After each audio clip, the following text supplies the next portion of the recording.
မြန်မာပြည်တိုက်ခိုက်ရေးလောကရဲ့မျိုးဆက်အသစ်ကိုနိုင်ပွဲနဲ့ဦးဆောင်မဲ့သူဒါမှမဟုတ်စလိုင်းထန်ခွီးရှိန်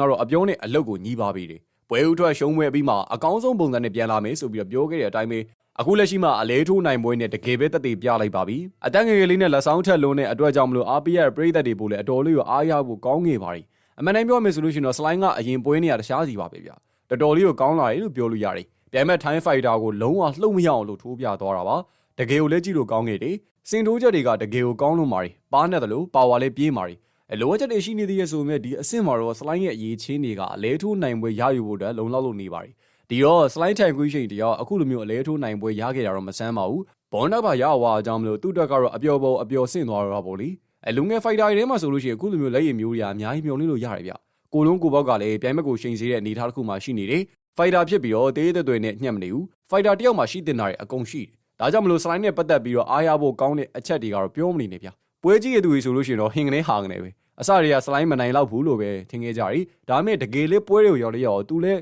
ကြိုးစွာဝင်းလိုပဲမရှိန်မကြောက်ဘဲနဲ့ပြိုင်ဘက်ကိုထိုးပြတော့နိုင်မေးဆိုပြီးတော့ကြိုတင်တွက်ဆောက်လို့ရသွားတော့တာပါ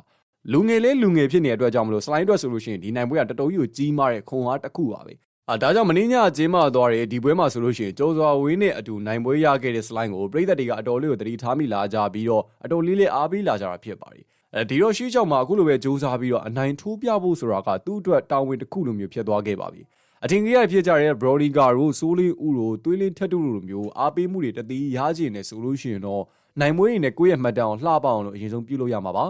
ဒီတော့ slide ထန်ခွေးရှိန်နေနဲ့ပြည်သက်တွေမျှော်မှန်းထားတဲ့အလားလာကောင်းလုံးနဲ့လူငယ်မျိုးဆက်သစ် fighter လေးဆိုတဲ့အတိုင်းပဲဒီနိုင်ပွဲကနေစပြီးတော့နောက်ထပ်နိုင်ပွဲတွေအတွက်စူးစမ်းပြင်ဆင်သင့်ပါပြီပွဲဥထွက်ရှုံးပွဲကနေသင်ခန်းစာယူပြီးတော့အလဲထိုးပြပြီးပြီဆိုတော့အခုလည်းအလဲထိုးနိုင်ပွဲကနေပြီးတော့အာယူပြီးနောက်ထပ်ပွဲတွေမှာထပ်ပြီးတော့အလဲထိုးနိုင်မှုကိုအတကုံစူးစမ်းသွားဖို့အတွက်လိုအပ်ပါတယ်အဓိကတော့ပြည်သက်တွေအားပေးမှုကိုတလွဲအသုံးမချမိဖို့ပါပဲပြည်သက်ကအားပေးတယ်နာမည်ကြီးလာတယ်ဆိုရင်ပေါ့ပြက်လုပ်ရင်တော့တန့်စီရဲ့လမ်းစဉ်ကိုလိုက်သွားမှာဖြစ်ပါတယ်စလိုင်းထန်ခွီးရှိန်ကအတော်လေးလေးအသက်ငယ်သေးတဲ့အပေါ်မှာကိုထိန်းချောင်းတီစောက်နိုင်မှုပေါ်မှာအားနေဦးမှာပါဒီတော့ဆရာကောင်းသမားကောင်းတွေစီမှာခိုးလုံးပါလို့ပဲအကြံပြုလိုက်ရပါတယ်